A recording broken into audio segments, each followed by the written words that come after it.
Ingon siya dinhi, Pastor, good PM, ako lang pangutana diri sa Roma 14:5 bahin sa adlaw nga balaan. Salamat, Lodi Mission na taga Compostela. Okay? So kumusta ka mo diya sa Compostela?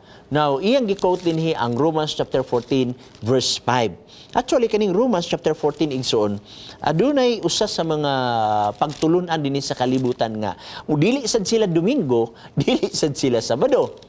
Ang ila, bisang unsang adlaw, basta magkasabot kuno ang ilang gitawag nato og congregation, unya kumingon sila nga, sige atong simba Martes, so Martes sad sila. Kumingon nga atong simba Miyerkules, Miyerkules sad sila. Wala gid sila fix nga adlaw igsuon nga gisgutan dire, no? So 5 minutes ahiya ta mag-break. Now, atong basahon una igsuon kining Roma 14 bersikulo 5 nga iyang gisulat dire. Ingon dire. Ang usa ka tawo nagailag usa ka adlaw ingon nga labi pang maayo kaysa ubang adlaw. Samtang ang laing tawo nagaila sa tanang mga adlaw ingon nga managsamara. Kinahanglan ang matag usa ka tawo adunay hingpit sa pagkadani diha sa iyang kaugalingong hunahuna. So, naging dinigson nga aduna kunoy usa ka adlaw nga maayo, unya sa pikasan na usa ka adlaw nga maayo alang sa uban. So, dapat kuno nga ang usa ka tawo mopili siya. Actually, igsoon wala may command dinis banhang kasulatan. Nga nag-ingon ang Ginoo, okay, wala na ang adlaw ipagpahulay. Kay wala na mga adlaw ipagpahulay, kamo na ang magbuot puli sa adlaw ipagpahulay. Wala diri. Ingon lang siya nag-ingon gisuon nga, ang usa ka tawo nagailag usa ka adlaw ingon nga labi pang maayo kaysa uban. Meaning to say, eksistado ning mga tawhana. Okay? Eksistado ning mga tawhana diha na ang adlaw ipagpahulay. Eksistado sila. Remember Lucas 4:16 na batasan ni Kristo pagsulod sa sinagoga matag adlaw ipagpahulay. Buhat kapitulo 18 bersikulo 4 na batasan usab ni Pablo. Okay, buhat 17:2 na agyapon sa adlaw ipagpahulay. Na ay mga grupo nga diin nadungan niya ng mga apostolic times, no? After sa kamatayon ni Kristo, nga ang apostoles nagbantay sa adlaw ipagpahulay. Na ay mga grupo sa mga tao igsuon nga lahi sa ilaha. Dili ingon nga gisalikway nila ang adlaw ipagpahulay, naa sila'y pagpili usab igsuon diri. Oh, tanaw to, ang usa ka tawo nagailag usa ka adlaw nga labi pang maayo sa uban. Ang problema magud igsuon sa uban nga nagtuon sa balaang kasulatan. Ilan ang gihimong theology? Gihimo nilang pagtulunan. Wala sila kabantay nga ilang gihimong pagtulunan iya na sa tao. Tanawar kong bersikulo, ang usa ka tawo nagaila og usa ka adlaw ingon nga labi pang maayo kaysa uban. Ang usa ka tawo nag-ila. Tao. So, unsa ilang gihimo nilang theology ang iya sa tao. Wala man nag-ingon dinhi nga ang Ginoo nagsugo nga mag-ila kag usa ka adlaw. Nag-ingon lang dinhi nga ang usa ka tawo nag-ila og usa ka adlaw nya gisunod na din sa tao. Pero di malasa kayo nga ang imong gisunod tao. Dili Dios. Now, ang verse 14 igsoon sa Roma, wala ni siya maghahisgot og adlaw nga ipuli sa adlaw ipagpahulay. When in fact, huruton ni magbasa ang Roma 14, di ka kabasag adlaw ipagpahulay. Bisag huruton ni magbasa ang Roma kapitulo 1 ngadto sa kapitulo 16 kay 16 ron ni kutob. Wala kay mabasa nga adlaw ipagpahulay. No?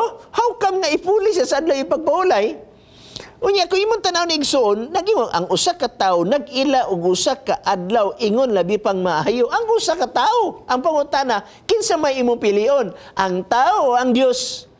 Kung pananglita mag-ila kog adlaw, miyon ko diri na ko sa Miyerkules, manuo lugar mo. Ha? Kumiyon ko kamo mga tawo sa mga Kristohanon, Miyerkules na ko nagbantay. Unya mingon kay akong gideklarar nga Miyerkules na ko akong gipili, musunod na mo. Pag-ingon sa Biblia, ang usa ka tawo nagailag usa ka adlaw ingon nga labi pang maayo kaysa uban, nya mosunod na dinta. Mao nay problema ikaduha pag igsuon. Kalain magyud kaayo nga ang Ginoo wala na siya ay lugar adlaw nga gitudlo. Pwede Miyerkules, pwede Huwebes. Akong gikatigaan ananing bersikulo igsuon. Gawas sa mga gitawag natong Jehovah's Witnesses kay mo gini ilang paborito nga bersikulo. Pero ang uban nga Protestant o Catholic, nagamit-gamit sa din bersikulo ha, especially sa mga gitawag nato og mga faith defenders sa ilang pagtulunan.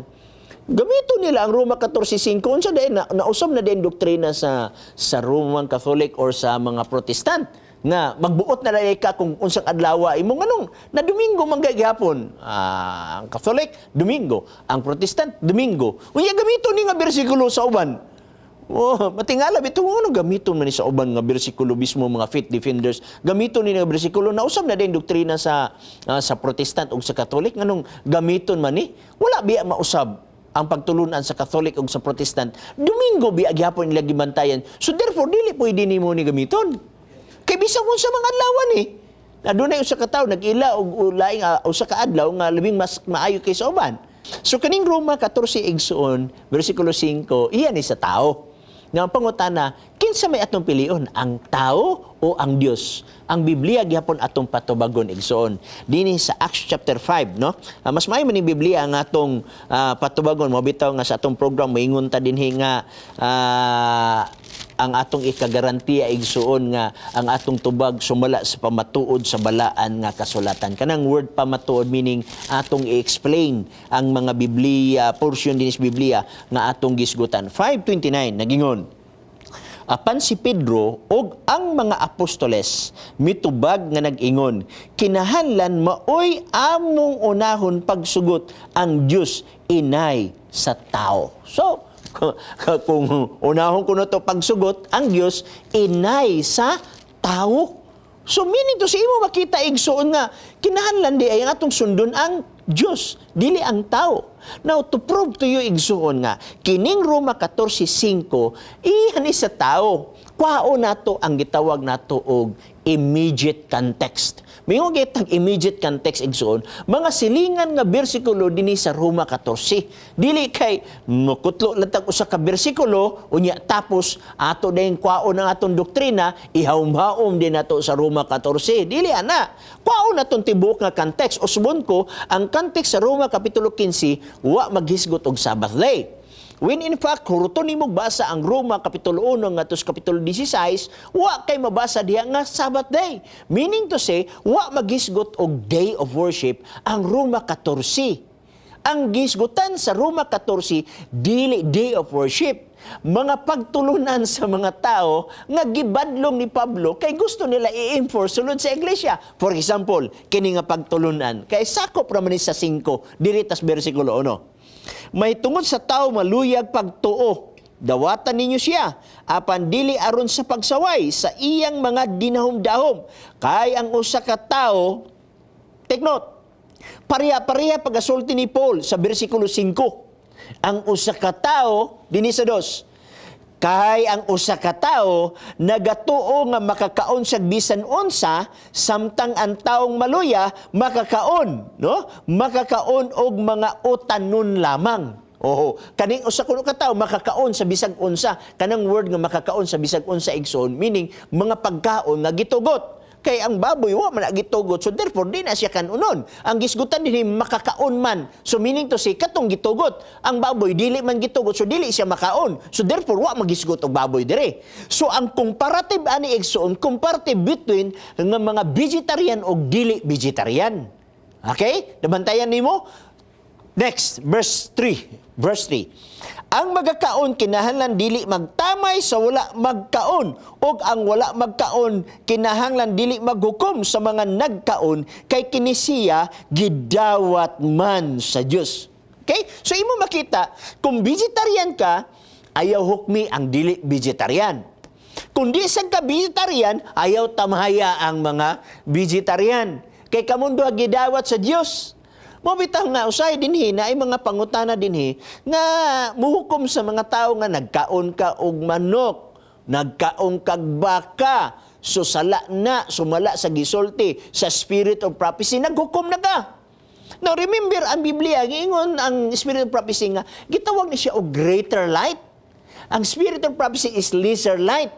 So, imo makita din ang greater light nagtambag nga kamo nga mga vegetarian, ayaw mo paghukom sa mga dili vegetarian.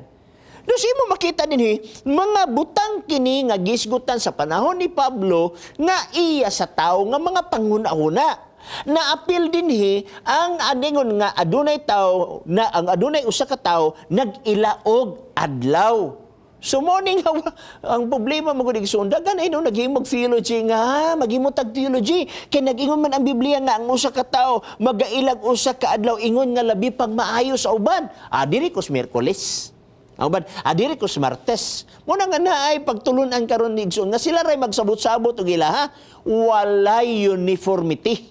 So imo makita igsoon na wala ang solemne nga presentation sa adlaw nga egsisimba sa Ginoo nga sugod pa sa gitawag og Henesis, no? So kung aduna mo follow up o pangutana uban pa nga eksplikasyon ni Roma 14, pwede nga inyong itawag o i-text ba kaha. Okay?